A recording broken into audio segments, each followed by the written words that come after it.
Montaric, it's Trey Biddy. I had a question for you first. I was just curious, during the time away, what were you able to do as far as workouts and I guess doing the things that you needed to do to come back in shape?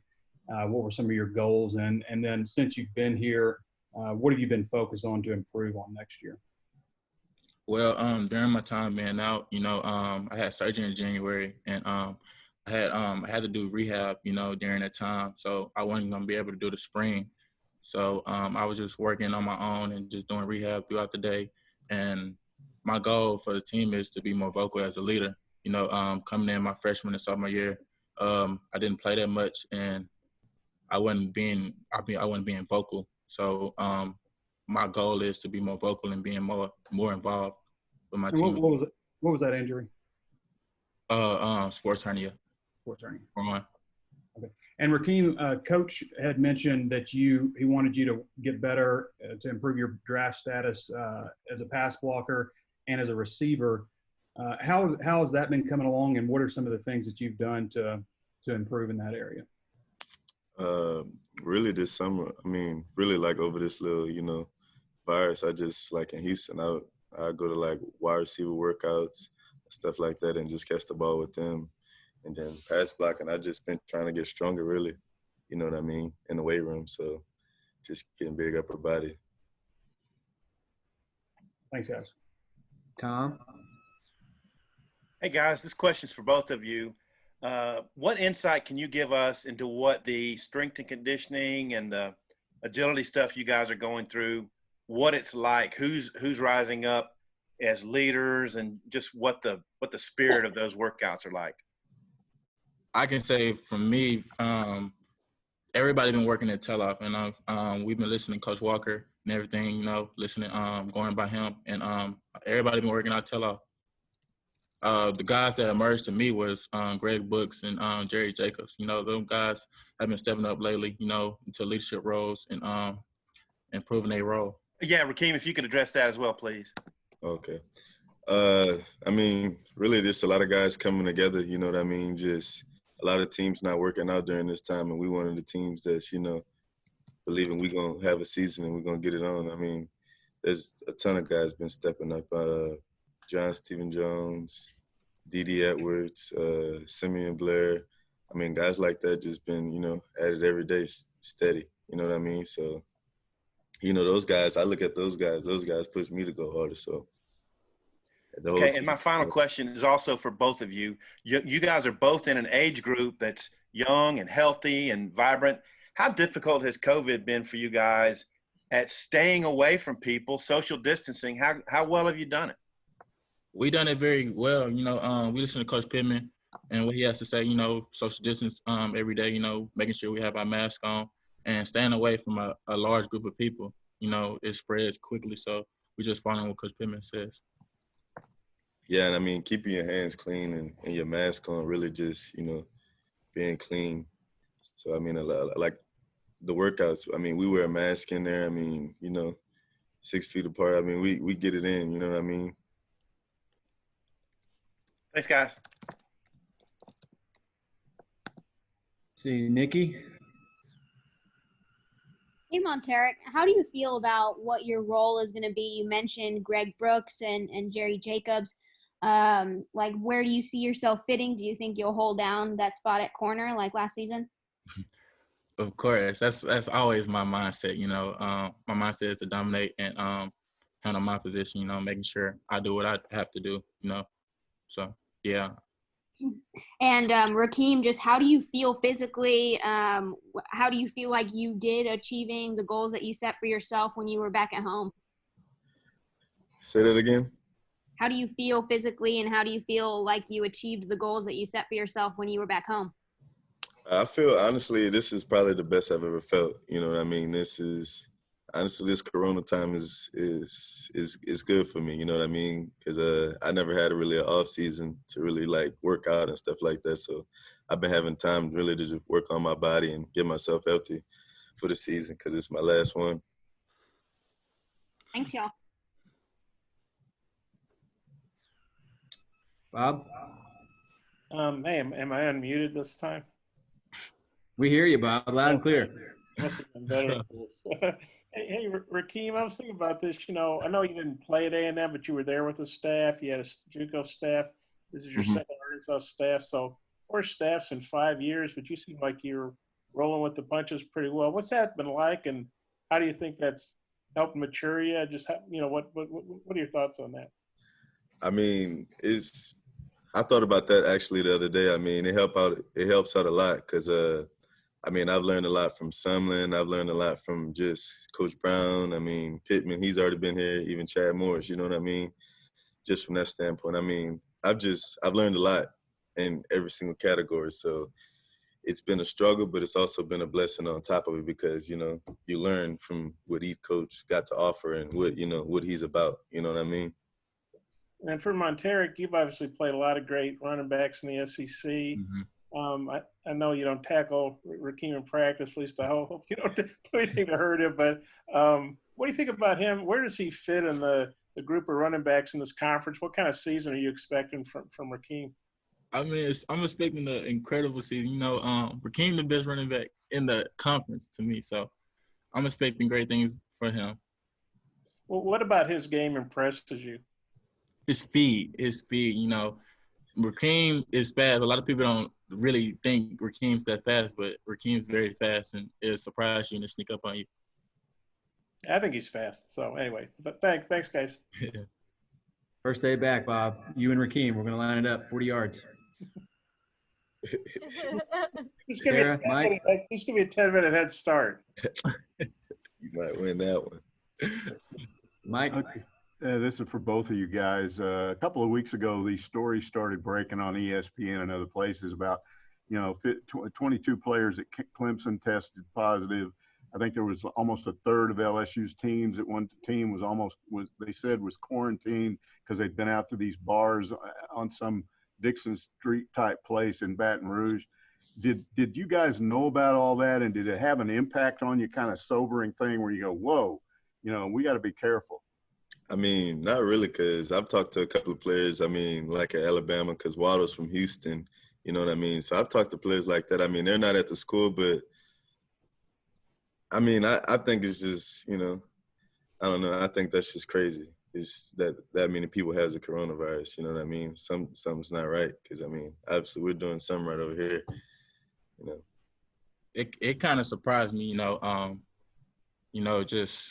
we just follow what Coach Pittman says. We you really see it on social media, so we kind of knew about it already. So we just adjusted to that and did what they wasn't doing. Following the rules, making sure we doing what we supposed to do. And this is kind of a version of the same question, which is there are people that basically say you can't, no matter what you say to a 20-year-old football player, you can't really get through to them that they got to just stay in their room. They've got to stay away from people, that it's unrealistic to expect that. So no matter what you interact with Coach Pittman and what he says, there's going to come that time when he's not around and you're making a decision. So how hard is it on each of you to really live up to these kind of guidelines and self-police yourself? It's not hard at all. I mean, like Coach Pittman said, if you want a season, then you're going to abide by those rules and follow those rules. So, I mean, if you want to have a season, so we follow the rules, And I mean, also, if you want to live, you know what I mean, for your own good, you know what I mean? So that would help out a lot, just staying inside. And, I mean, I done got into games now. I done bought a whole Xbox, so it's a lot different. And then I just had a quick one for Rakeem. When you were back home, you were working out with Justin Allen. How did you two meet, and exactly how did that time help get you ready for voluntary workouts and stuff? Really? So I've been knowing Justin Allen for a long time, you know what I mean? Like even before A&M. And we've just been in contact through social media. And, one day we finally met because I think he was best friends with a guy that was on Last Chance 2 a long time ago, one of those guys. So, and then ever since I got back in Houston, I've just been training with him and working on different stuff every day. And so I know I needed to get in shape. So I was like, okay, let me come back in shape and be ready. So. Good. Thank you. Nate? Yeah, Montaric, as far as last year's defense, I mean, your two most terrible players were Rakeem and Scooter, and they're gone. How are you going to be a better defense without those guys and people replacing them? Well, you know, we got a lot of freshmen coming in. You know, thanks to Coach Pittman and his staff for recruiting a great class. You know, we got freshmen in that got a chance to play early. You know, we got they get a chance to play in those big roles. So I'm ready to see those freshmen come out.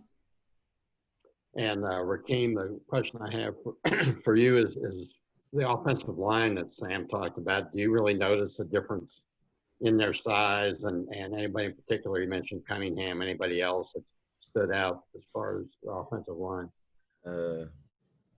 Those, like I say, those are my guys up front. So I've been here for 2 years. I mean, it switches every year. I mean, this year, I mean, this is probably, the best they've ever looked and look in shape, and they've communicated. We got workouts. The whole group's together, game plan. You know what I mean? So as a running back, when you see something like that, you're like, you can't do nothing but smile because you know what's going to happen during the season. So those guys are in shape. I'm very proud of them. That's probably the most impressive group right now. Any one individual stood out to you at all of that line? And then Myron, I say them in the O-line. I mean, the O-line and the DBs have been, hard-working groups. Thanks. Ty?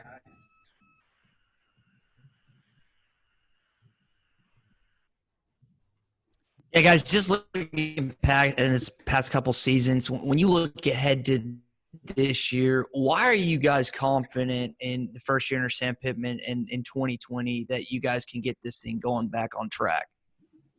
I mean, as for both guys. As you look at Coach Pittman's record, I mean, it speaks for itself. You know, coming off 2-10 season, a lot of people don't expect a lot from us. So we coming in with the mentality that we got a chip on our shoulder and we ready to dominate every game. And I mean, he was at Georgia, so he knows what winning's like. You know what I mean? So that's why I came back. I trusted in him, and I trusted in the guys on the team already that we could be. Because a guy like me, I know we got on the team, and obviously some outsiders don't know what we have, but people gonna see Pittman's the guy. And Rakeem, with you, with Kendall as the new offensive coordinator, have you talked to any Baylor or Florida Atlantic or Houston running backs about how he used them in his system? No, not really. But I've talked to Cam Akins a long time ago and just really see how Kendall Browse is. But I've known him in high school, so I've communicated with him a couple of times, and his offense is it's a real high tempo offense. So you got to be in shape to run it. So that's also a great guy, and Jeff Traylor knows him too, so he talks well about him. So Kendall, is a great guy. Chris Schapp. This is for both guys. What's been the motivation through this pandemic and then this offseason for you guys to keep moving forward and get ready for this season? To get over on every other team, basically. You know what I mean? Because, obviously the teams you see right now are not together. In Arkansas, we're together. We basically got our whole team here right now, and we're all training. So that's motivating us to win. You know what I mean?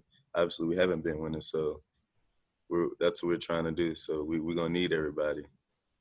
Like Rakeem said, everybody's not working out, so we just trying to be here every day. Workouts are voluntary, but we treat it like it's mandatory. So we're here every day, and we're just trying to get the edge on everybody else.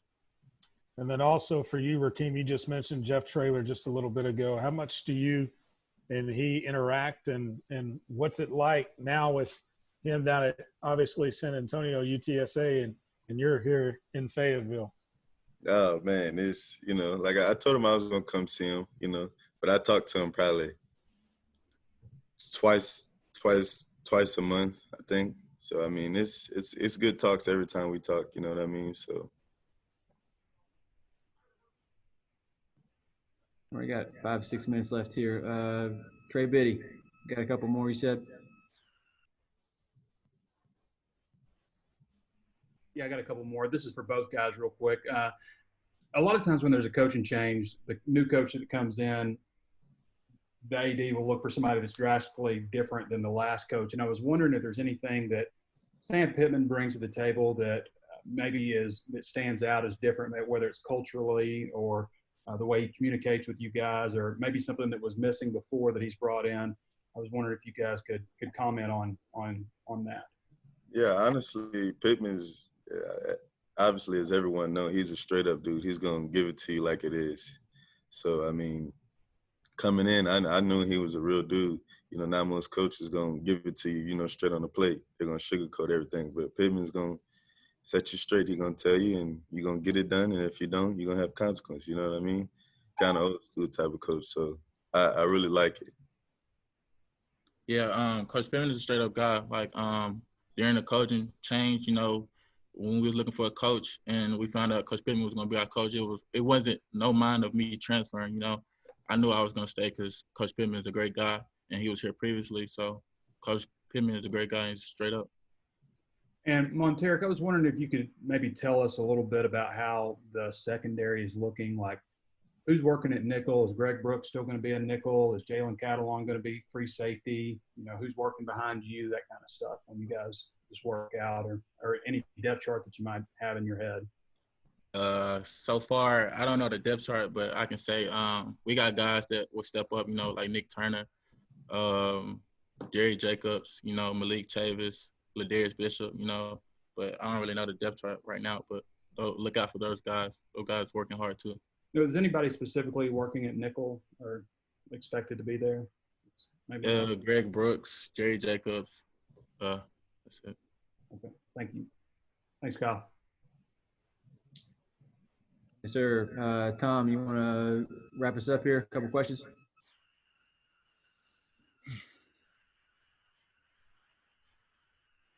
You're on mute, Tom. I do have one more question. Guys, there's a lot of social change in the air, and Sam Pittman went down to the protest in Fayetteville. And I just wonder what you guys think of how he stands in terms of being with you guys and just what he's meant to you guys in that manner. You can say that again. Coach Pittman's stance, you know, there's a lot of political and social stuff going on, and just how he went down to that march and just what he stands for. You know, what you think of him in that regard. Honestly, you know, as a head coach, I wouldn't know what to do, but I thought he was probably one of the best coaches that handled it well. He you know what I mean? He represented his team well, you know what I mean, during that time. So during the time, I was very proud of Pittman. You know what I mean? He reached out to a couple of players, and you know what I mean? So that you know, that's big. Yeah, like he just handled the situation well, for what I think, you know.